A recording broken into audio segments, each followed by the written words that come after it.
Why did I used to watch Friends again? Really, this is a question that plagues me. I think I knew even back then it wasn't that good. It was the 90s TV version of junk food. But it really starts to show as the years go by. From the blatant stereotyping of both men and women and their views on sex, to just how poorly these so-called friends often treat each other, this show has not aged well at all. Let me put it this way. The best thing to happen in this show, in my view, was Chandler and Monica never breaking up after they got together.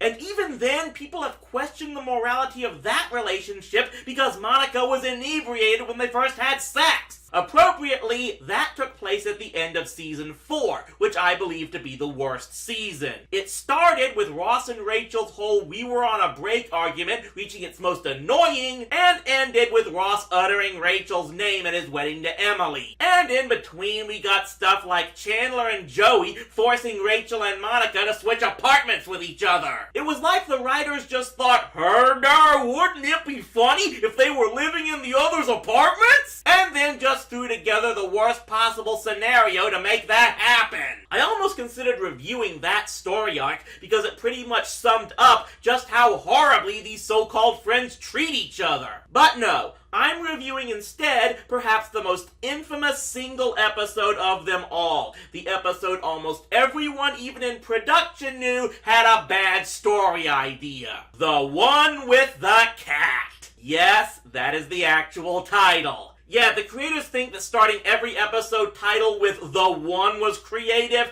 That's another gripe I had with this show from the beginning. Now, like most episodes of this show, this one has multiple plots, and pretty much all of them suck. We will get to the big one that everyone points to as to why this episode is terrible, but I'm going to cover each plot individually for the most part. The episode begins with Chandler ripping his coat on Joey's home-built entertainment center, causing him to finally get fed up and demand they get rid of it. Why they couldn't just cut off one section so the whole system will then fit, I have no idea. Oh, and I love how they altered the name of Joey's cereal, because even on a big budget show airing on NBC, they didn't want to pay royalties to General Mills. Oh my God, you guys are selling the entertainment center? Why? I love that thing. You want it? Oh no. So much of the first act is about them trying to find a buyer for the piece, including this couple that tries to pawn off an old canoe that I'm sure we'll never hear about again this episode. You gotta take the canoe. I built that canoe.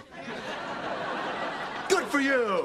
Eventually, Joey finds himself giving a sales pitch without Chandler present, so you know it's gonna turn out well. He brings up the time Chandler tricked him into climbing into the thing and locking him in there with a board. So what does this guy do? Dare Joey to try it again. And then he traps them in there. And then he steals all of their stuff out of the apartment. So wait, did this guy come into Joey's place hoping to steal something without having an actual plan? Or did he actually just get the idea to commit grand larceny right then and there? This episode is doing wonders for my faith in humanity. The second plot involves Monica getting a call from Chip, the former hot guy from their high school that took Rachel to the prom as we saw in a season 2 episode. Only now Chip is interested in going out with Monica since she no longer weighs as much as a cow. First, we get Monica experiencing revertigo, something else that How I Met Your Mother did so much better. Oh my God, we just had the best conversation. Then we get a reminder that Ross and Rachel are still at each other's throats, capped off by Ross trolling Rachel into thinking Chip was calling her. Where is my blood pressure medicine? Rachel is not happy about this because she's still pissed off that Chip cheated on her literally at the dance he took her to. Back then, I thought that I would never, ever get the chance to go out with a Chip Matthews. And now he's called me up and asked me out. And the fat girl inside of me really wants to go. I owe her this. I never let her eat. He was having sex with Amy Welsh. Well, that was back in high school. How could that still bother you? More on that in just a bit. So Monica goes on her date and gets to find out what Chip has done with his life since. You still work at the multiplex? Well, I could give up that job. got free popcorn and candy anytime I want. How is this a disappointment? He could get you in to see Titanic as many times as you want. Do you still live with your parents? Oh, yeah, but I can stay out as late as I want. Tonight, I actually went out with Chip Matthews in high school.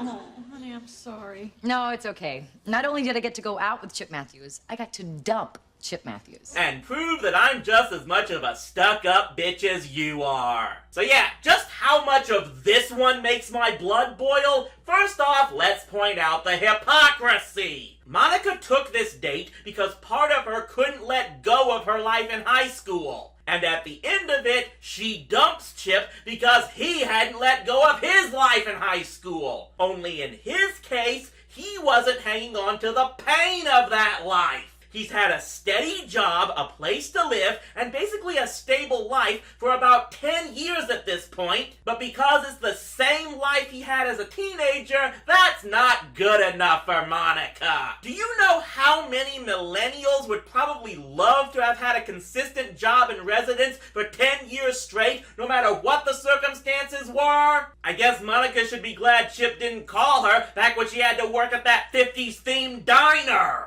Fun fact, years ago I actually got to go to the real diner they used for those outer shots. And no, the waitresses there aren't made to wear fake boobs that Dolly Parton would ridicule. But yeah, there's a great lesson for you all. If you get comfortable and satisfied with your life, you're a loser. I really wanted the writers to go back to this plot element later in the series after Chandler and Monica were married and reveal that Chip ended up buying the theater and was now filthy rich and bought a brand new home for him and his mom to live in. Basically sticking it straight up to Monica. But now let's get into the other plot of this episode that everyone remembers. A cat wanders into the coffee shop and over to Phoebe's guitar case. And Phoebe gets the belief that the cat is housing the spirit of her dead stepmother. Naturally, Ross is more than a little skeptical about this, and everyone gangs up on him and not Phoebe.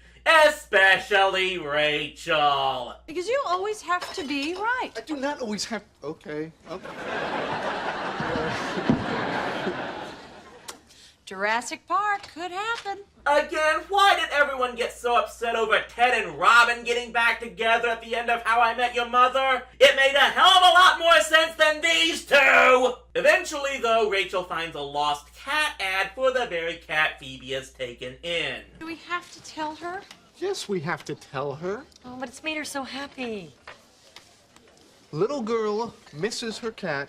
Crazy lady thinks her mother is in a cat. Okay, when I first re-watched this, I wanted to call Ross a prick for his treatment of Phoebe. And maybe he is a little bit. In fact, it seems like the writers are trying to make it look like Ross cares more about wanting to show up Phoebe than helping get this cat back to its true caretaker. The problem is that no one else comes off as sympathetic either. Phoebe looks even nuttier than usual and not in a fun way. And it really doesn't make sense that she's suddenly all protective of who she thinks this cat is, because isn't that the woman who committed suicide and left her without a family, and who she has since learned wasn't even her real biological mother? Meanwhile, everyone else isn't willing to tell her the truth, supposedly because of how happy Phoebe seems, but you get the feeling it's mainly because they just don't want Ross to win this battle. I hate it when Ross is right.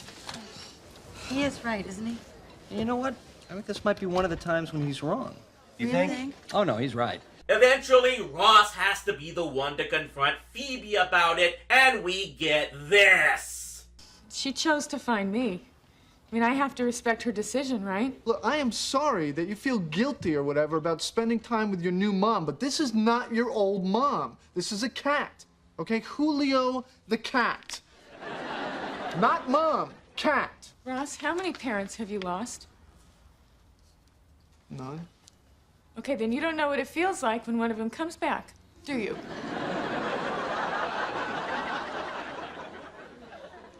I believe this is my mother. Even if I'm wrong, who cares? Just be a friend, okay? Be supportive. I don't know what to say.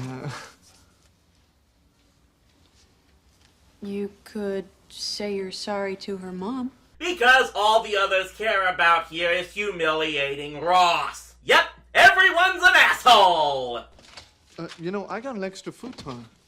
Dude, you don't have to brag. We got nothing here. I really did make a mistake not putting Joey on my list of stupidest characters. And the episode ends with Joey and Chandler reluctantly trading in the entertainment center for the canoe that was talked about earlier. So yeah, let's talk about the behind-the-scenes information regarding this episode and the whole plot with the cat in general. The episode was dedicated to the memory of writer Marta Kaufman's mother, who had recently died. Marta was the one who really wanted that plot element with the cat in this episode, almost as if she was using it to deal with her own grief.